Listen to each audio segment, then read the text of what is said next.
Ja, en het is nu weer tijd voor de sappige roddels uit Limburg. Wendy, welkom. Ja, dankjewel. Je hebt goed je best gedaan. Ik heb echt ook mijn best gedaan. De bleetjes liggen alweer klaar op tafel. Ja, daar kom ik dadelijk even op terug, goed? Ja, vertel. Want afgelopen weekend is de Horneland Rally geweest. Ik weet niet of je er was van gehoord hebt. Nee. Nee? Nou, dat is een rally die begint in Wiert. En dan gewoon allemaal klassieke auto's. Echt een tocht van 1000 kilometer afleggen in 24 uur.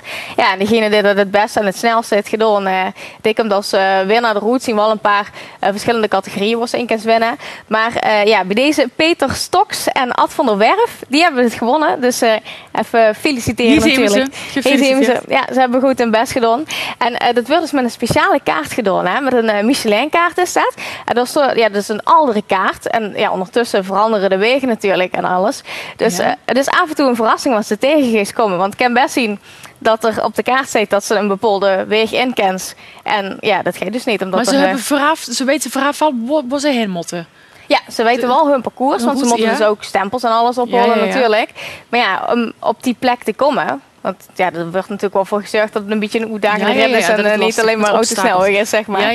Dus dat is wel een uitdaging natuurlijk. En vooral met zo'n kaart. Dat is voor degene die navigeert natuurlijk wel belangrijk om even voor route te kijken en te denken van verrekken. Dat moet geen vrouw zijn, daar moeten ze geen vrouw neerzetten. Ik denk het ook niet. Nou ja, 2 mannen hebben gewonnen. Ik weet ook niet of de vrouwen mee hebben gedaan. Dus zullen we de volgende keer eens kijken. Ja.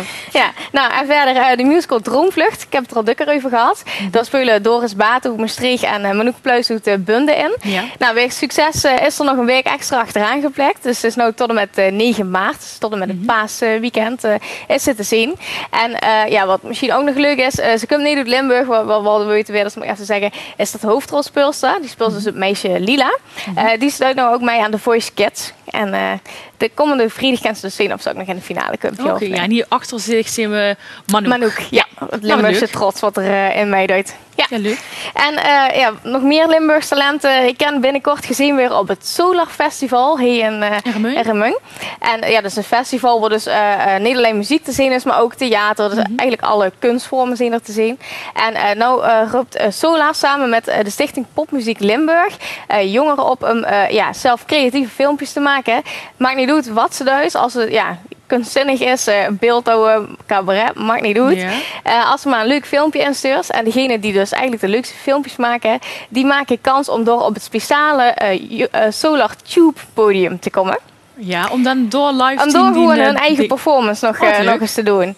Dus ja, zeker de moeite weer om dat te proberen. Volgens mij zien er een stuk of 15 die uiteindelijk door op dat grote podium moeten staan. Ja, dus dat is best veel. Ja, dus geef op. Ja. Maak een filmpje. En dat kennen we via de site van de Stichting Popmuziek Limburg. Daar kunnen ze het allemaal vinden. Daar kunnen ze het naartoe sturen. Ja. Toch nog even naar de roddelbladen. Ja, de roddelbladen. Ja, ik ben benieuwd. Nou, ja, zoals de zus zien we Camille mensen Den Haag inderdaad. Ja. Want ja, de titel luidt wie geen vrouw of vriendin aan de arm heeft, wordt in de politiek in Den Haag al snel gebrandmerkt. Ja. En wat willen ze er nou mee zeggen? Dat de mensen die dus geen vrouw of vriendin hebben, dat die vaak toch op hetzelfde geslacht zullen vallen. Een stempel homo krijgen. Ja. Premier Rutte, ja, daar wordt al van gesuggereerd, wel of niet. Ed Nijpels, we zien hem ook op de foto samen met Camille Eurlings. Nou, Ed Nijpels in de jaren 80 ging ook die geruchten rond. Maar ja, later is hij nog getrouwd en heeft 2 zonen. Heeft misschien ook niks te zeggen, maar ik neem aan dat hij toch gewoon... Maar die mensen kunnen natuurlijk ook gewoon druk hebben en geen tijd voor een relatie of ja, daarom. Kijk, overal, ja, er moest natuurlijk wat te doen hebben met sommige mensen. Hebben. Inderdaad. En nu ga je dus inderdaad de ronde over Camille Eurlings. Valt hij wel of niet op mannen. Want het is afgelopen november is natuurlijk zijn relatie uitgegaan. Maar ja, een jaar daarvoor waar hij de politiek uitgegaan omdat hij meer tijd wil voor zijn gezin. En ja, nou werkte hij inmiddels dus bij de KLM. En de vraag is dus inderdaad, is de reden dat die relatie ook verbroken is? Omdat hij misschien toch op mannen valt, ja of nee? Ja, en de mensen hebben van het CDA willen hem heel graag terug natuurlijk als fractieleider. Ja, dat ziet hij zelf niet zitten. Ik zit op mijn plek bij de KLM, dus het gaat voorlopig niet gebeuren. Maar ja, de tegenstanders van hem in de politiek, die doen toch binnen de kamertjes door wat rollers verspreiden over dat hij misschien toch op mannen valt. En ja, wat is het? De privé, hè? De privé. De privé, dus daarom de wedstrijd maar nooit. Maar ja, en de politiek wedstrijd ook maar nooit wat er allemaal rondgaat. Dus we zullen het gewoon afwachten. Hè? Precies. Hij moet gewoon doen wat hij zichzelf prettig bevindt, zullen we maar zeggen. Absoluut. En wie er nog meer in de roddelbladen staat is Huub Stapel. Huub Stapel. Ja, dit uit in elk geval zijn uiterste best om zijn vrouw bij hem te houden. Kijk eens. Ja, want zijn vrouw is dus jeurig geweest en die heeft oorbellen gekregen met aan diamanten en parels. Kijk, dus hij gaat goed te maken of zo? Of die heeft voorlopig niet weg. Ja, ik denk het. Want ja, dat is wel een flinke doen natuurlijk wat ze dan kreeg. Ja, want wilde hij in een bepaalde leeftijd of zo? Een kroonjaar? Nee, volgens mij niet aan. Nee? Gewoon voor de verjaardag. Ja, dat is toch aardig? Dat is toch leuk? Ja, zeker is het aardig. Het zou zeker dat het nou wat goed te maken heeft. Maar weer wat. En verder, ja, vorige week had ik het over onze weerman Erwin Krol. Ja, Erwin Krol. Waar is Erwin Krol? Is dat terecht, Wendy? Nee, nog niet. Maar ze zien inmiddels, hebben ze zijn vrouw Barbara gesproken. Gesproken. Ze hebben geïnformeerd en Barbara zit gewoon...